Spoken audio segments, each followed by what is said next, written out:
How about we talk about the NFC North champions? Yeah, how about the NFC North champions? The Detroit Lions. To many casual fans, I'd say Detroit was surprisingly good last year. But if on this podcast, we talked about Detroit and we were sort of hopeful that they wouldn't turn into the I don't want to say NFC power, but to some degree they were to be as good as they were this past season. You kind of saw the writing on the wall at the end of the 2022 season when they went on, I think 8 games, 8 out of 9, something like that. They won. And you could tell, damn, this is a pretty good football team. And it didn't take long into this season to say, damn, this actually is a really good football team. And I think that Brad Holmes and Dan Campbell have done a great job with them. It's one of the best coaching to GM tandems that you have in football right now. A lot of people at the Combine were supposedly impressed with just how Detroit's gotten it together and set a winning culture for a team and an organization that has just been losers forever. They should be great again this next season. What they need is help in the secondary. They need to go after a cornerback. So I did want to ask you guys, L'Jarius Sneed he's got the franchise tag from the Chiefs, $19.8 million on it. He could wind up fetching a second round pick, getting $20+ million a year. If you were Detroit, who had Cam Sutton, the former Steeler, look bad last year, Emmanuel Mosley tore another ACL. Yeah, they were starting guys that were cut from the Eagles practice squad. Would you go make a move for L'Jarius Sneed and try and really go all in on this defense, on this team? The Chiefs are not tagging L'Jarius Sneed unless they really want him around. Wait, I thought that they planned on doing, or had they done it already? I thought they tagged him.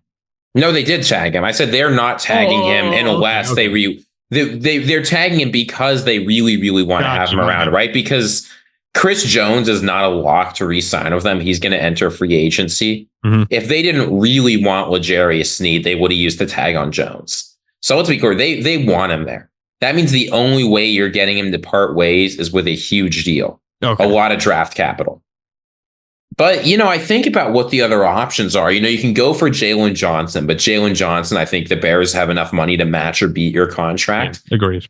And who's left after that? You got Xavier Howard, Kendall Fuller, Awuzie from the Bengals, maybe Stephon Gilmore. Those are like the next best corners in free agency.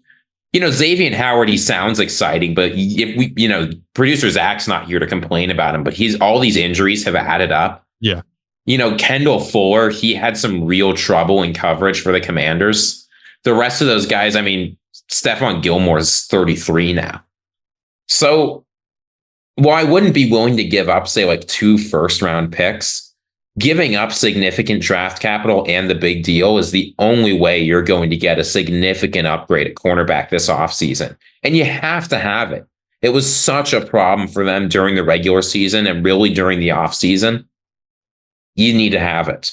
Cam Sutton, who was expected to be brought in there and be a solid cornerback, was absolutely horrendous. And this is a team who had a 17-point lead on the road in the NFC Championship. They should have gone to the Super Bowl. Should have gone to the Super Bowl. At the end of the season, was probably the best team in the NFC. Has every single piece. They're in a Super Bowl window.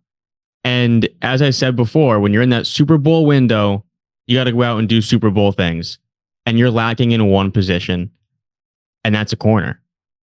I think there's no excuse out there not to go out and get your lockdown corner. Yeah, if they had a number 1 alpha corner, think about the Detroit Lions to end the season and what number 1 receivers were doing to them. During CeeDee Lamb, didn't CeeDee have like 230 yards in the fantasy championship? And who Jefferson had some. I think Jefferson had a monster game on them with Mullins. It was unbelievable. At the end I don't know if it was Dan Campbell. Somebody within the Lions organization said that we need to go out there and get somebody who can guard a number 1 receiver.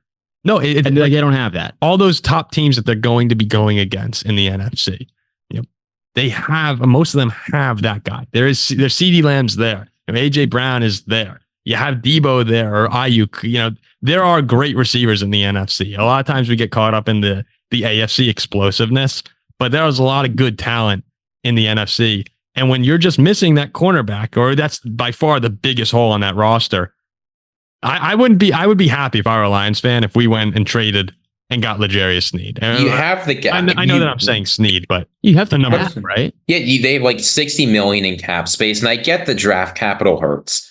But you want to hear L'Jarius Sneed's numbers versus wide receiver ones this year? Please. And this guy had the highest shadow rate of any cornerback in the entire league. What does that mean? That means he was one-on-one on an island more than any other player in the entire NFL. Calvin Ridley, 2 catches, 32 yards. DJ Moore, 1 catch, 4 yards. Garrett Wilson, 3 catches, 24 yards. Justin Jefferson, 2 catches, 14 yards. AJ Brown, 1 catch, 4 yards. Devontae Adams, 6 catches, 66 yards. Stephon Diggs, 1 catch, 3 yards. Jamar Chase, 2 catches, 27 yards. I mean, there are 3 or 4 top 5. There are 3 top 5 receivers in the entire NFL there. I mean, you might have the top. You probably have 4 of the top 5 in the NFL. And he obliterated them. You have to get that guy if you can. Yeah, if you give the Lions right now probably the second best cornerback in football, they're going to be near impossible to beat. And the Chiefs, they're going to want to hold on to Sneed if they can. But if the Lions are willing to offer draft capital, their strategy has always been develop the elite corner, trade him, get another one, because they have the time to do this. Yeah. They'll be willing to move on for Sneed for decent draft capital. I think probably a second would get it done because they don't want to give him that huge deal. Well, that's what it seems to be. It would be a second. The Lions have the draft capital. They have the cap space. They have one obvious glaring need. You have to do this. And then Jared Goff and the offense, they're going to do just fine. You don't need to improve that. All right. So we're all on the same page here. Yeah.